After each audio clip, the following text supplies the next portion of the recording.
네, 조금 전 대통령실에서 경호처 관련 추가 발표가 있었습니다. 비상기업에 가담한 경호처 본부장 전원대기 발령을 했는데요. 어제는 정무, 홍보, 민정수석 임명도 이루어졌습니다. 더불어민주당 원내대표 선거도 본격화하고 있습니다. 한편 국민의힘은 오늘 열릴 의원총회에서 차기 지도체제에 대한 논의가 오갈 걸로 예상되는데요. 관련한 내용 김성환 시사평론가, 정영국 전 청와대 대변인과 함께 짚어보겠습니다. 안녕하십니까? 네, 안녕하세요. 어서 오십시오. 네, 조금 전에 대통령실 강유정 대변인의 발표가 있었는데요. 경호처 수뇌부가 적법 지시를 거부하고 인사보복을 취하기도 했다면서 비상기업에 가담한 경호처 본부장 5명을 전원 대기 발령할 것이다. 추가적인 인사 조치까지 직무대행 체제로 전환하겠다라고 발표를 했습니다. 이 내용 어떻게 들으셨습니까? 일단 경호처 내부가 개혁돼야 할 필요가 있다는 건 온 국민이 다 보셨던 거 아닙니까? 예. 윤석열 전 대통령 체포영장 집행을 방해한다거나 막는다거나 그리고 그 전으로 거슬러 올라가면 대통령 생일 파티에 이른바 용비어천가 부르듯이 그렇게 경호처 직원이 동원됐던 모습들이 다 이미 공개가 됐던 바가 있고요. 그뿐만 아니라 내란에 협조했다고 하는 의혹까지 받고 있는 상황입니다.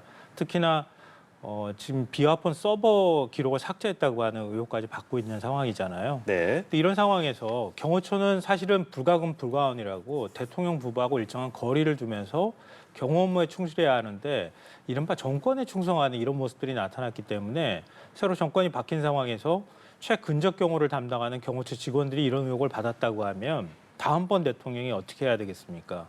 결국 경호처를 개혁하는 것 외에 달리 방법이 없는 거죠. 대통령의 신변과 안전에 직결되는 문제일 수도 있는 거거든요. 그래서 경호처장하고 차장 인사를 했기 때문에 그다음에 경호처 직원 가운데 그런데 협조한 직원이 있는지 이런 것들을 밝히는 작업들을 먼저 해야 되지 않을까. 그래서 가장 큰 책임이 있는 본부장급부터 일단은 대기 발령 조치 취하고 난 다음에 조사하고 어느 정도 혐의가 연결이 되는지 부적절한 행위가 있었는지 확인한 다음에 그다음에 다시 또 보직을 임명하는 그런 과정을 겪지 않을까 싶습니다. 예. 정부 출범 2주차 월요일 좀 이른 시간이기도 하고요. 추가 인선 발표가 있나 싶었는데 경호처 관련 내용이었습니다. 어떻게 그러게요. 보셨습니까? 추가 인선 발표인 줄 알았는데 그렇지 않았네요. 예. 근데 뭐 경호 관련해서는 아마도 현 대통령실에서는 그동안 조금 불신하는 면이 좀 있었고 하기 때문에 네. 이런 조치가 불가피하다고 보여집니다. 본래 경호처라는 것은 정권과 관계없이 항상 존치하는 조직이기 때문에 뭐 정권이 흔들리는 그런 조직이 아니었는데 불구하고 이번에는 이제 계엄령이라고 하는 특수한 상황 속에서 윤 대통령, 전 대통령 체포 과정에서 이제 마찰이 있지 않았습니까? 협조를 하지 않은 부분들이 있고 또 협조하지 않은 데 대한 반발 인사들에 대해서 경호처 내에 그런 부분에 대해서 또 어떤 약간의 보복 같은 그런 인사 조치도 있었고 하기 때문에 아마 지금 이재명 대통령 입장에서 봤을 때는 경호처를 신뢰하지 않을 것입니다. 그렇기 때문에 새로운 경호 체제를 다 갖추고 난 다음에 경호 인력, 지금 현 경호처의 모든 업무를 맡길 그런 생각인 것 같아요. 그렇기 때문에 후보 과정에서도 경호처 경호를 받지 않고 경찰 경호를 받고 하지 않았습니까? 네. 그만큼 불신을 하고 있다는 얘기죠. 거기에 대한 조치라고 생각이 됩니다. 예, 경호처는 어떻게 또 개편이 될지도 지켜봐야겠고 사실 대통령 권리로 치러진 조기 대선이고 또 새로운 정부 출범을 하면서 국정 공백을 최소화하기 위해서 인선의 속도를 내고 있습니다. 어제 오전에도 발표가 있었는데요. 일단 대통령실 정무수석의 우상호 4선 국회의원 그리고 민정수석의 검찰 특수통 출신의 오광수 변호사, 홍보수석에는 언론인 출신 이규현 전 JTBC 대표가 발탁이 되었습니다. 어제 인선 어떻게 좀 평가하십니까? 일단 제일 이재명 정부 들어서고 난 다음에 두드러진 인사의 특성은요. 당장 일할 수 있는 사람 그리고 균형감 있게 대통령을 보좌할 수 있는 사람 이런 지정으로 꾸린다고 하는 점이에요. 그리고 나머지 이제 어제 인사에서 하나 더 더해진 게 소통 이 부분일 것 같은데요. 네. 그러니까 우상호 정무수석이 그걸 대표하는 것 같아요. 그러니까 여야 가리지 않고 두루두루 국회의원들하고 소통할 수 있는 굉장히 원만한 품성을 가지고 있다 이런 평가를 많이 받았고요. 저도 개인적으로 여러 차례 보기도 하고 얘기를 했지만 이렇게 별로 모가 나거나 이렇게 강성으로 속하지 않거든요. 물론 이제 운동권 출신이다 이렇게 얘기는 하는데 그거는 뭐 20대 젊은 시절의 일이고요. 이미 뭐 60이 된 나이에서 그걸 얘기한다는 건 맞지 않은 것 같고요. 그런 면에서 야당하고 일정하게 정책적인 부분이나 이런 것들을 소통을 하는 과정에서 굉장히 무난하게 소통할 수 있는 스타일이다 이렇게 봐야 될 것 같고요. 그리고 앞서도 말씀드렸던 것처럼 경제팀을 인선을 할 때는 정책실장의 경우에는 관료 출신을 임명을 하고 네. 그 다음에 그 밑에 이제 복지라든가 재정 이런 가장 기본적으로 경제 정책을 운영하는 데 있어서는 필요한 인원들은 학자 출신들을 임명한다거나 해서 조화가 이루어지도록 한다거나 이런 방식들을 선택하는 것 같아요. 그러니까 지금 내란 이후에 바로 이제 정권이 들어서서 인수위 시절을 거치지 않은 그 정부이기 때문에 결국은 가장 빨리 국민들의 갈급이라고 해야 되나요? 그러니까 민생 문제 그리고 그동안에 쌓여있던 현안 문제들을 바로바로 일처리할 수 있는 그런 점들을 제일 먼저 고려해서 인선을 하고 있는 거 아닌가 싶습니다. 네, 정영국 대변인께서는 어떻게 보셨는지 네, 대체로 말씀해 경험 많은 인사들을 중심으로 해서 인사를 하는 것 같아요. 예. 같긴 한데 제가 보기에는 정부가 상당히 강화가 됐다. 김민석 총리도 마찬가지이고 정치인 출신이죠. 이제 우상호 의원 같은 경우도 사선에 굉장히 여야를 넘나드는 굉장히 합리적인 인물이라고 알려져 있는 인물입니다. 그런데 이제 이 두 분 다 86 운동권 출신들이거든요. 그러니까 예. 지난 총선 때 우상호 의원도 불출마 선언을 했던 부분이 있는데 그 당시에 86 운동권 출신의 퇴출이 굉장히 관심사였습니다. 그런데 이제 이선으로 다 후퇴한 줄 알았더니 이제 다시 부활한 그런 느낌인데 저는 여기에 지방선거가 방점이라고 봅니다. 지방선거를 대비한 포석이다.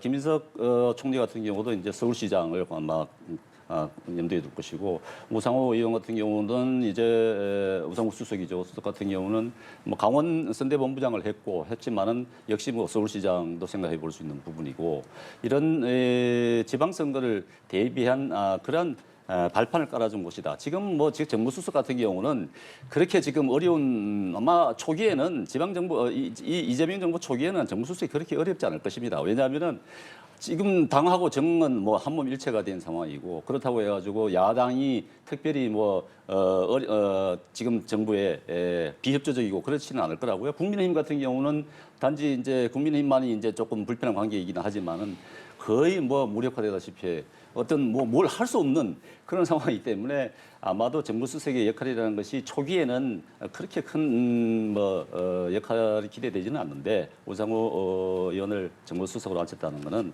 내년 지방선거를 대비한 것이다. 아마도 앞으로 있을 내각 구성에 있어서도 아마 그런 부분이 상당히 부각이 될 것이고 민주당은 아마 지방선거를 삭설해야 할 그런 생각이지 않나 싶습니다.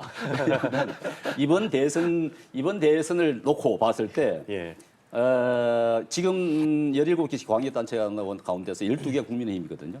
근데 이걸 이번 대선을 딱 적용하면은 11개가 민주당입니다. 그 정도로 완전히 판이 뒤집히는 상황이죠. 그렇게 된다 그러면은 중앙정부에 이어서 지방정부까지 장악하려고 하는 그런 의도를 읽힌다. 그렇게 보이십니다. 말씀하신 거에 조금 더 보충을 하자면요. 맞습니다. 지방선거 대비하는 측면이 있는 것 같고요. 그것보다 조금 더 멀게 나가면 네. 결국은 새로운 그 여당 내 정치인을 키우는 측면이 있는 거예요. 이건 사실은 윤석열 정권에서 한 번도 제가 본 적이 없는 겁니다. 오로지 대통령 한 명만 존재하는 그런 정부였거든요. 나머지 2인자가 치고 올라오려고 하면 어떻게 해서든 죽이려고 했던 거거든요. 근데 그 이전의 정부에는 그렇지 않았단 말이에요. 결국 여당 내 새로운 주자들을 키우고 그래서 무슨 잠룡이다 이런 사람들을 많이 키워놔야 그 다음에 다시 또 재집권을 할 수 있는 거란 말이에요. 그러니까 그런 포석들까지 같이 하고 지금 움직이고 있다는 얘기는 곧 정치를 하고 있다, 정치를 복원하고 있다 이런 뜻으로도 해석할 수 있는 겁니다. 말씀하셨던 것처럼 김인석 총리 임명하면 서울시장에 나갈 수도 있겠죠. 그 다음은 차기 대권을 볼 수 있지 않겠습니까? 강훈식 비서실장도 역시 마찬가지입니다. 나이도 지금 50대 초반으로 굉장히 젊은 데다가 예. 비서실장하고 충남지사로도 갈 수 있는 거고요. 그리고 나머지 이제 그 우상호 의원 같은 경우에는 강원지사로도 갈 수 있고요. 그 다음에 지금 사실은 국회의원 출마를 스스로 포기했단 말이에요. 그 다음 대권을 또 바라볼 수 있잖아요.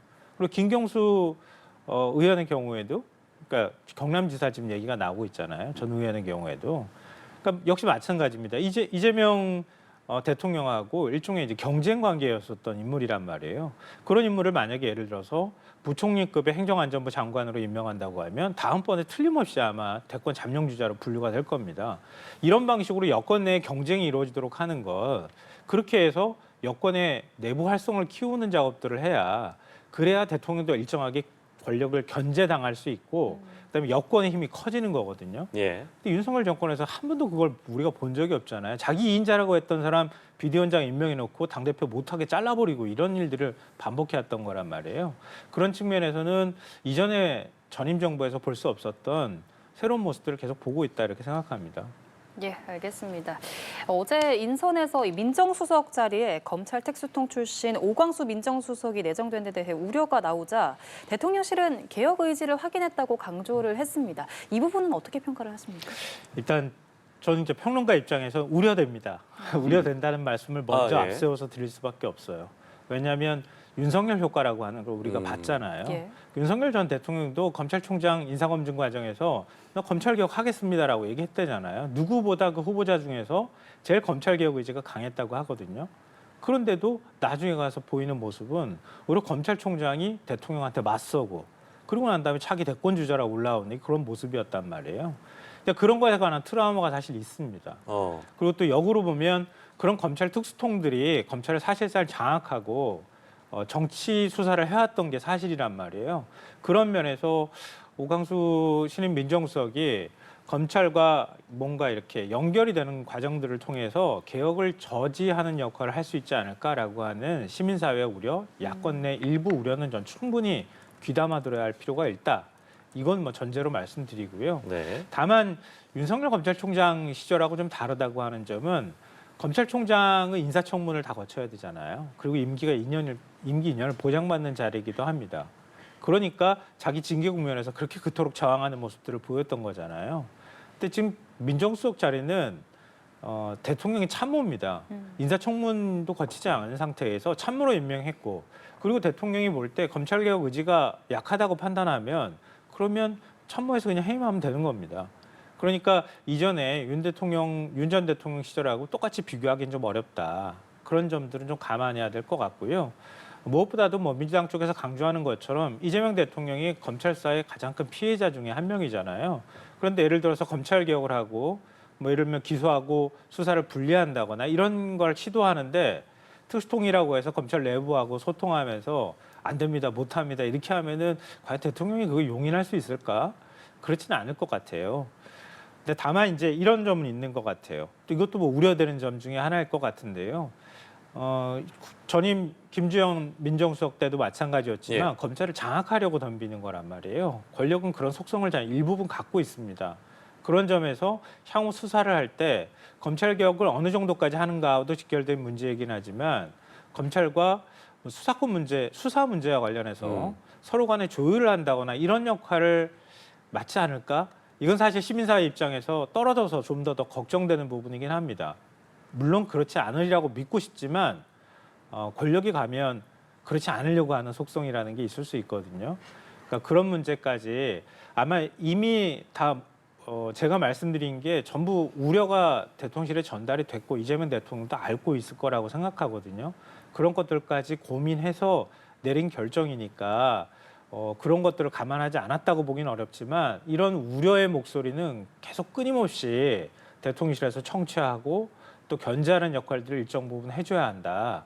그렇지 않을 경우에는 또 다른 또 어떤 분쟁이나 비판의 소지가 생길 가능성이 있다. 이런 말씀 좀 드리고 싶어요. 예, 일단은 우려는 좀 된다고 하셨는데 어떻게 평가를 하시는지. 사실 이재명 대통령은 검찰 개혁을 얘기하는 것 아니겠습니까? 검찰의 힘을 빼겠다고 하는 것이 목표인데 예. 사실은 이 지금 신임 정부수석은 특수통이란 말이죠. 특수통은 민정수석이에요? 예, 민정수석은 특수통인데 특수통은 조직을 중시하는 것이 뭐 일반적으로 알려진 것입니다. 검찰 조직을 굉장히 중시하는 것이죠. 그렇기 때문에 조금 이제 이재명 대통령이 그동안 얘기했던 바하고 조금 다른 인사이기 때문에 민주당 내에서도 여러 가지 얘기들이 나오는 것인데 제가 보기에는 일단은 이재명 대통령 본인과 관련된 재판이나 수사 이 부분에 대해서 어느 정도 영향력을 검찰권을 활용을 해야 되겠다는 의지가 담긴 것이고 또 한편으로는 이제 검찰 개혁을 해야 되겠다.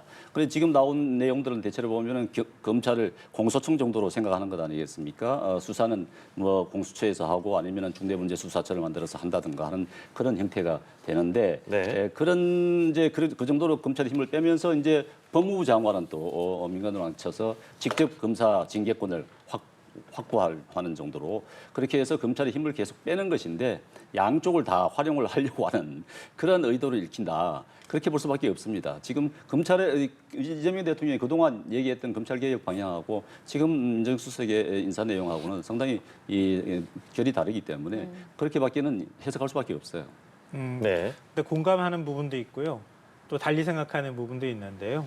그러니까 공감하는 부분은 검찰을 통해 가지고 뭔가 하려고 하는 거 아닌가라고 하는 우려의 시선, 그거는 있을 수 있다고 생각해요. 근데 공감하지 못한다고 제가 말씀드린 건 이미 이재명 대통령과 관련돼 있는 건 다 재판으로 가버렸어요. 그러니까 공소유지만 하면 되는 거거든요. 근데 사실상 지금 대통령 직위에 있는데 지금 소추를 어떻게 해석하느냐 자꾸 얘기하는데 사실 말이 안 되는 주장들을 하고 있는 거란 말이에요. 그럼 현직 대통령이 G7 정상회의 갔다 오고 난 다음에 빨리 재판에 오십시오. 그러면 재판받으러 가야 됩니까? 그럼 말이 안 되는 주장들을 하고 있단 말이에요. 그러니까 결국은 이재명 대통령 집권 때에는 재판이 진행되기 어려워요. 그러니까 공소유지에 영향을 미친다고 하는 것도 논리적으로 성립되지 않는다는 거예요. 그러니까 이재명 대통령의 재판과 관련해서 검찰을 통해서 뭔가 한다고 하는 건 저는 논리적으로 현실 가능성도 없고 성립되지 않은 논리다 이렇게 보고요. 다만 이제 반대 시각으로 보면 문재인 정부의 어떤 교훈도 저는 일부 있다고 봐요. 왜냐하면 우리가 내란을 거쳤을 때 검찰권이 그 내란 수사권이 어디 있느냐 가지고 굉장히 혼선이 예. 빚어졌단 말이에요. 지금 공수처, 경찰, 검찰이 다 이제 수사를 하는 방식이었는데 예. 그 발단이 결국은 검경 수사권 조정에서 시작됐다 이렇게 또 얘기를 하고 있단 말이에요. 그러니까 취지는 좋지만 실제로 그게 검찰 조직 내에서 구체적으로 실현이 될 때 어떻게 실현이 될까 하는 거는 검찰 조직을 잘 아는 사람이어야지 구체적인 실현 방법들을 찾아낼 수 있는 거란 말이에요. 그런 점에선 특수통이니까 우려되는 측면은 충분히 공감할 수 있겠지만 검찰 내부를 잘 아는 상황에서 일종의 국민들이 수사를 하는 데 있어서 수사 지연 문제나 이런 피해가 가지 않도록 하는 방식으로 검찰을 공소청으로 분리할 때 혼란이 발생할 수 있는데 혼란을 최소화하는, 그렇게 하기 위해서는 뭐 특수통이다 아니다 문제를 떠나서 검찰 출신이면 그런 것들을 잘 프로세스를 이해할 수 있다. 이런 좀 장점은 또 상대적으로 있을 것 같아요. 예, 어제 인선에 대해서 뜨거운 토론이 이어졌습니다.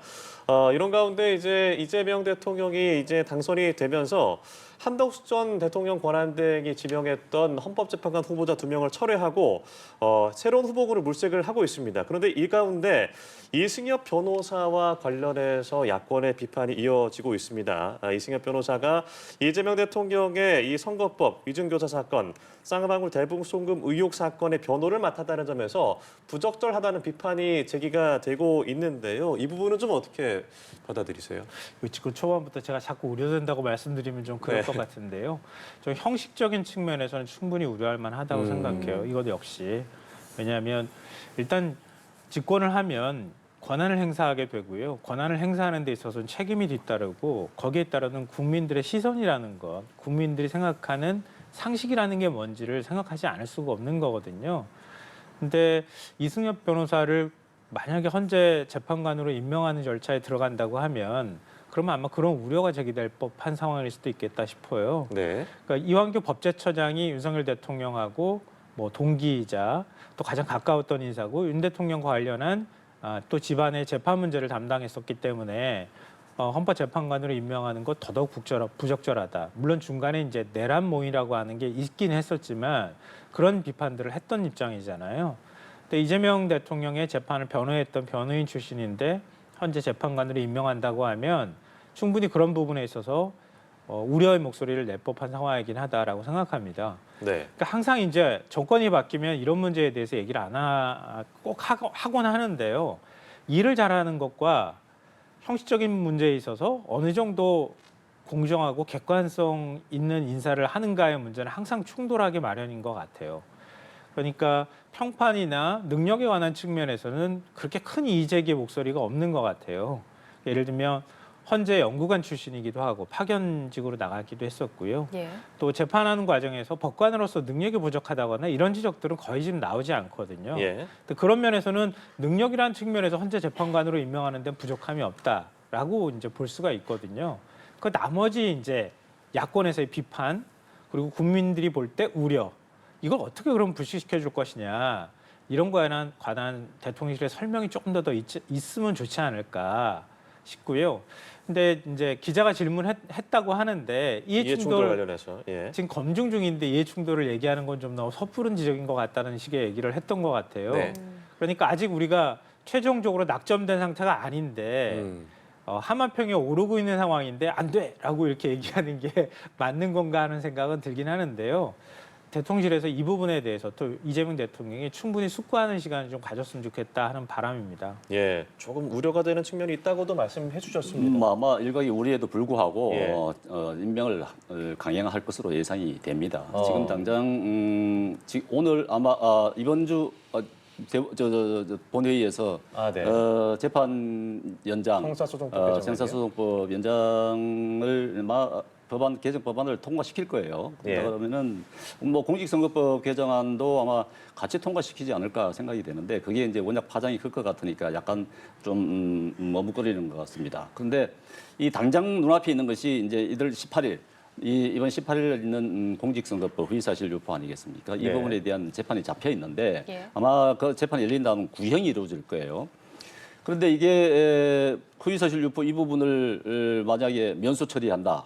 아예 그냥 죄 없는 것으로 처리한다 할 경우에는 그렇다 그러면 허위사실 유포를 지금까지 수많은 정치인들이 처벌을 받았단 말입니다. 이거 속할 수도 없어요. 그러면은 분명한 이재명 대통령 한 사람을 위한 법 개정이란 말입니다. 이게 법의 원칙에 맞다고 할 수 있겠습니까? 모든 국민은 법 앞에 평등하다고 하는데 오로지 이재명 대통령 한 사람만 법 앞에 평등하지 않잖아요. 법 위에 군림한다는 것인데 이 부분을 그러면 국민이 용납을 해야 되는 것이냐 하는 부분은 논란이 있을 수밖에 없습니다. 그 부분에 대해서 대법원에서 정리를 할 필요가 있는데 결국은 막 그 법이 개정이 된다 그러면은 헌법재판소 갈 수밖에 없을 거 아니에요. 헌법소원 할 수밖에 없을 것이고 그렇다 그러면은 헌법재판소에서도 이 부분을 결론을 내려야 됩니다. 그렇다 그러면은 헌법재판관들이 어떤 사람인들 어떻게 구성이 되느냐 하는 당연히 중요하죠. 그렇다 그러면 이재명 대표가 본인의 이 사건, 바로 이 사건이에요. 허위사실 유포. 이 사건을 담당했던 변호사를 헌법재판관으로 앉힌다.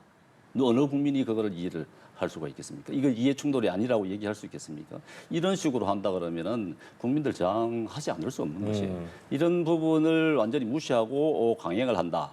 그렇다 그러면은 이제 그야말로 본인이 갖고 있는 절대 권력을 사용하는 그런 모습을 보일 텐데 아마도 국민들이 가만히 있지는 않을 것입니다. 예. 설명하실 때 순서가 좀 잘못된 것 같아요.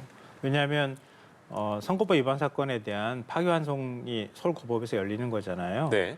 근데 전 서울고법이 공판기일을 이미 날짜는 지정했지만 재판 그렇게 하지는 않을 거라고 봐요. 그러니까 현직 대통령 사건이잖아요. 당장 소추 문제가 연결이 되는 거잖아요. 헌법 84조 문제가.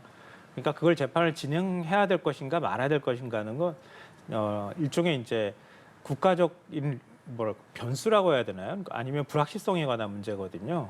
그건 사법부가 빨리 스스로 정리하는 게 맞다 이렇게 보고요. 그리고 이재명 대통령은 그 이전에 윤석열 정권에서 전 정치적으로 기소했다고 보거든요. 그러니까 이렇게까지 과하게 정적을 없애려고 시도한 전례가 없습니다. 대한민국에서. 그러니까 그것에 대한 불확실성을 없애기 위해서라도 형사소송법 절차를 바꿔서 그러니까 개정을 해서 소추 문제가 만약에 논란이 된다고 하면 그걸 법 개정을 통해서 아예 말끔하게 정리해 주는 게 필요하다. 그럼 그 다음에 선거법을 개정하는 작업들을 하는 거잖아요. 말씀하셨던 것처럼 공직선거법 개정하는 문제는 그 다음 순서로 따라가는 문제일 수밖에 없다.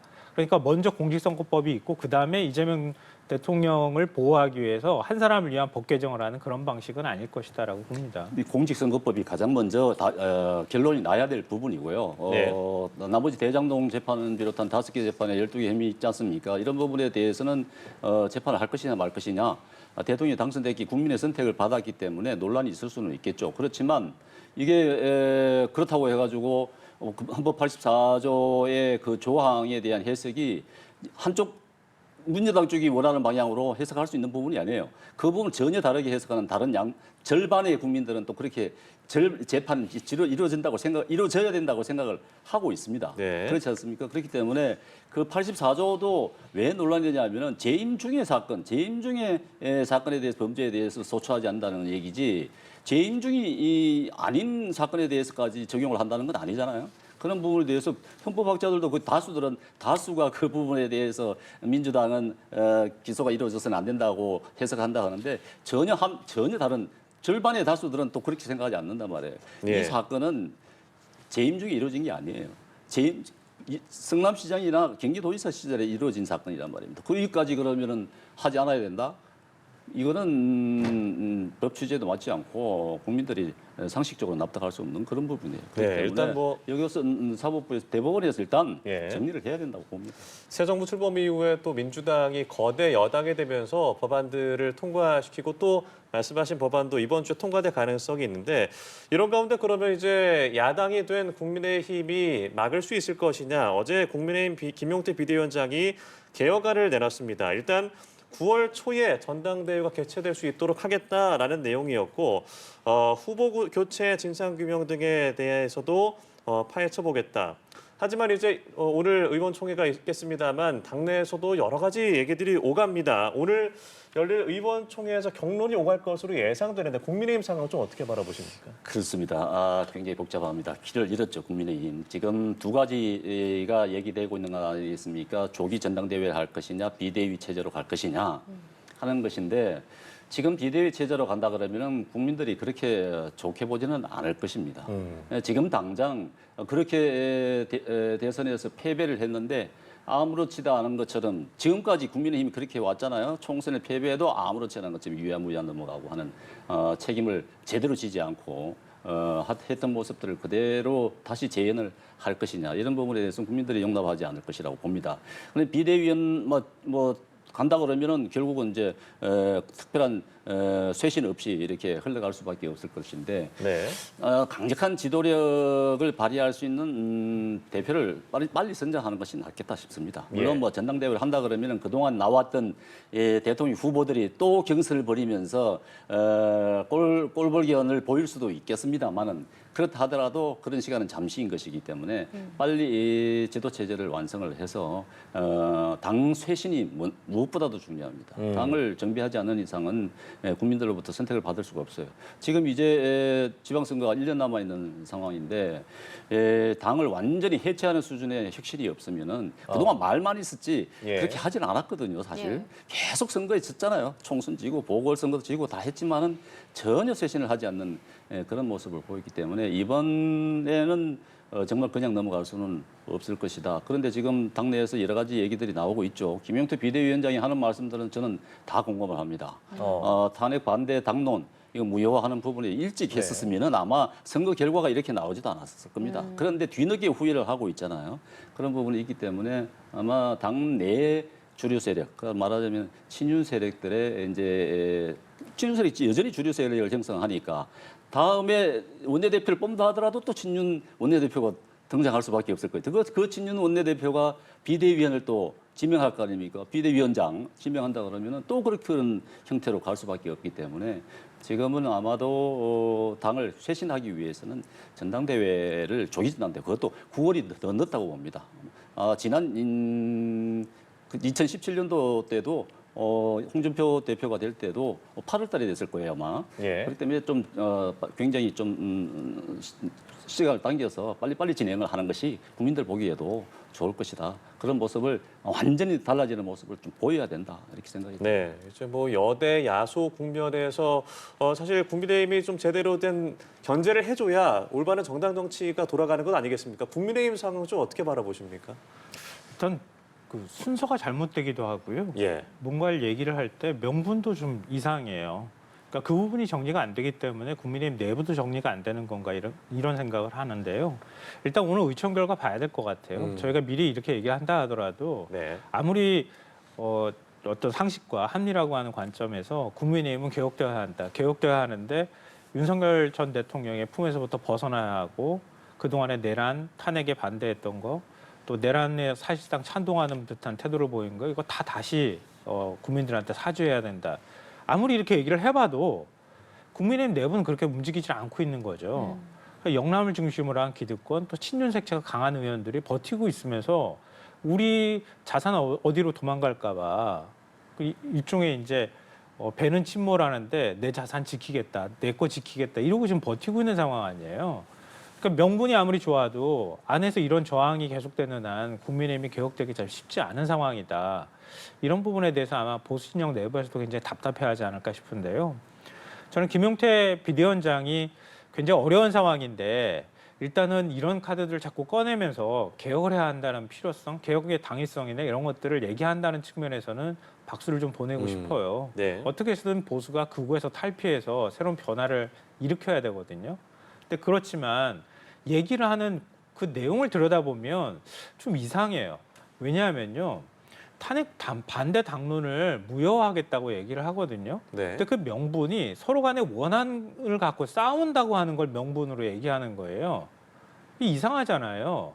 그러니까 탄핵 찬반을 놓고 서로 간에 막 싸우고 한동훈은 죽어도 안 돼 뭐 이렇게 친윤계 쪽에서 얘기하고 이러다 보니까 갈등의 그 일종의 씨앗이 되고 분란의 씨앗이 되니까 그러면 탄핵 반대 당론은 무효화하겠다. 없애버려. 원인 무효시켜버리겠다. 이렇게 나오는 거예요. 윤석열 전 대통령은 내란 우두머리입니다.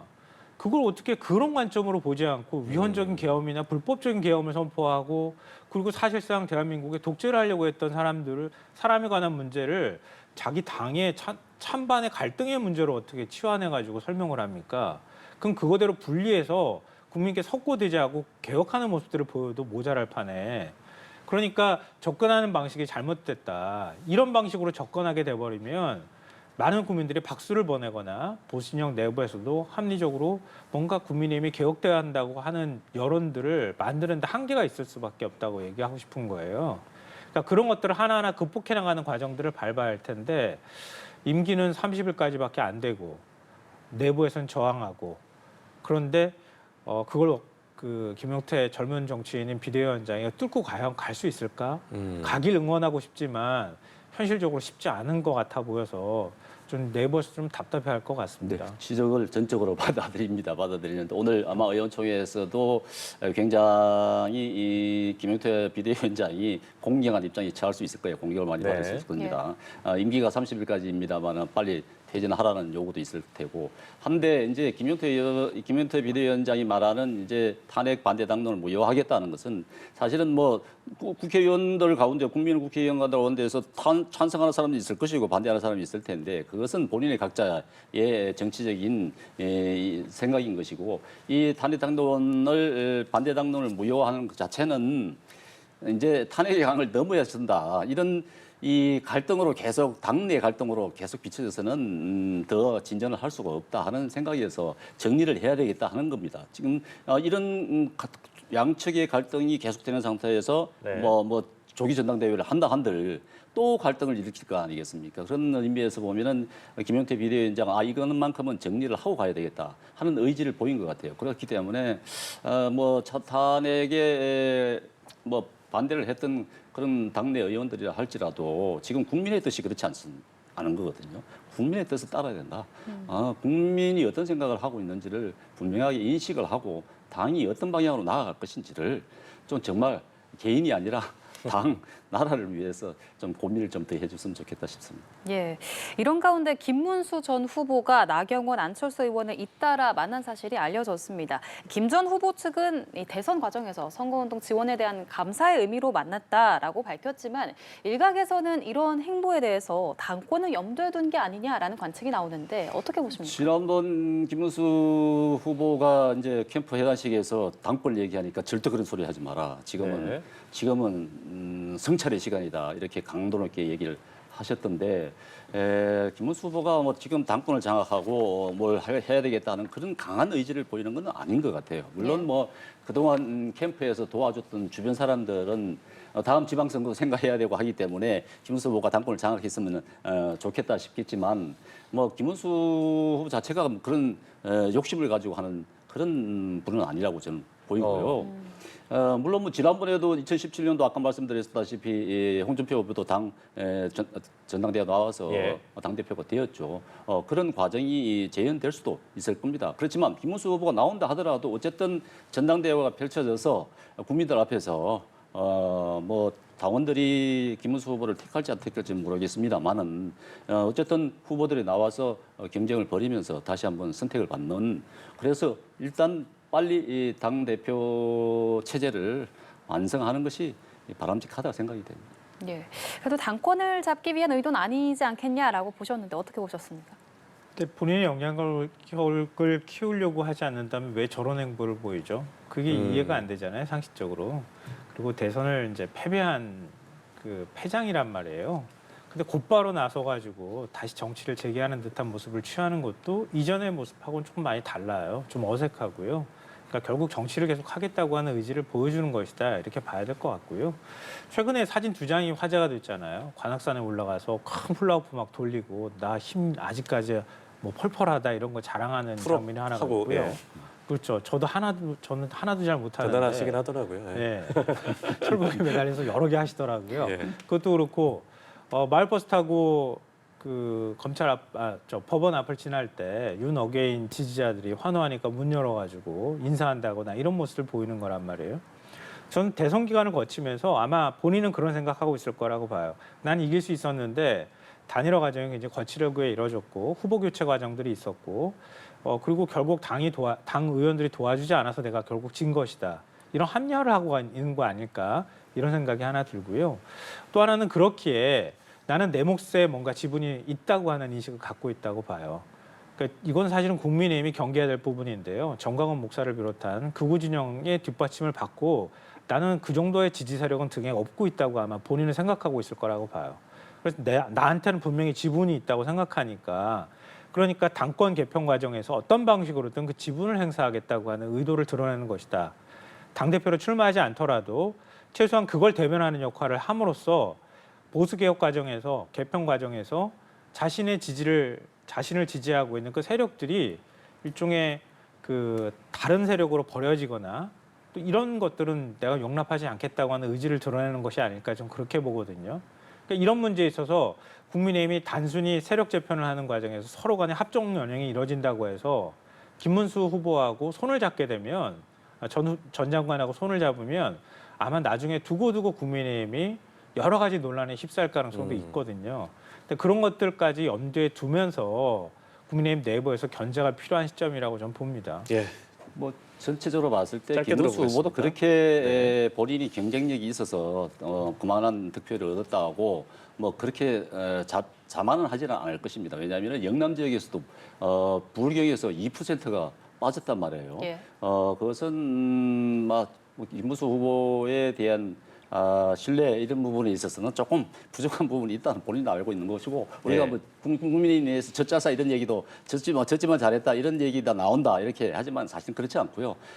이재명을 정말 찍기 싫은데도 정말 찍기 싫어서 김문수를 찍었다 이렇게 하는 사람들도 많기 때문에 국민의힘이 잘했어요. 41% 받았다는 자만은 하지 않습니다. 그런 부분에 대해서는 국민의힘 내부에서도 충분히 인식을 하고 있다는 말씀을 드립니다. 네, 알겠습니다. 오늘 있을 국민의힘 의원총회에서 어제 발표한 개혁안이 어떻게 받아들여질지 또 당권은 어떻게 전개가 될지도 계속해서 지켜보겠습니다. 지금까지 김성환 시사평론가, 정영국 전 청와대 대변인과 함께했습니다. 고맙습니다. 고맙습니다. 감사합니다.